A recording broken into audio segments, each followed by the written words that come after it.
हालेलुया। जय मसीह प्रिय मित्रहरू, फेरि म तपाईँहरूको माझमा छोटो वचन लिएर आएको छु। जब तपाईँले बाइबलमा हेर्नुहुन्छ भने मत्तीको पुस्तक 9 अध्यायमा जब तपाईँले हेर्नुहुन्छ भने त्यहाँ एउटा 12 वर्षदेखि बगेको त्यो रगत बगेको स्त्रीलाई तपाईँले हेर्न सक्नुहुन्छ, उसको विश्वासलाई।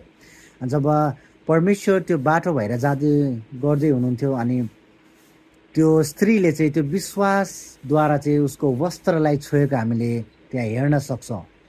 अनि त्यो वस्त्रलाई चाहिँ यहुदीहरूले चाहिँ त्यो वस्त्र चाहिँ लगाउने गर्थे। अनि तपाईँले हेर्न सक्नुहुन्छ, यो चाहिँ इजरायलबाट मेरो पास्टरबाले उहाँले ल्याउनु भएको थियो अनि उहाँले मलाई यो गिफ्ट दिनुभएको।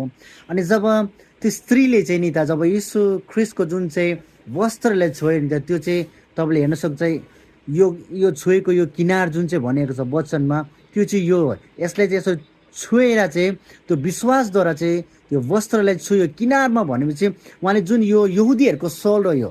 अनि यहुदीहरूले यो अक्सर लगाउने गर्छ जब उनीहरूले प्रार्थना गर्छ, उनीहरूले यो लगाउने गर्थ्यो। अनि त्यसरी नै त्यो स्त्रीले चाहिँ त्यो यीशुको वस्त्रलाई यो किनारमा खालि छुएर मात्रै आज ऊ विश्वासद्वारा निको भएको छ। हालेलुया। हाम्रो पनि त्यो विश्वास, तपाईँ र मेरो विश्वास कस्तो छ?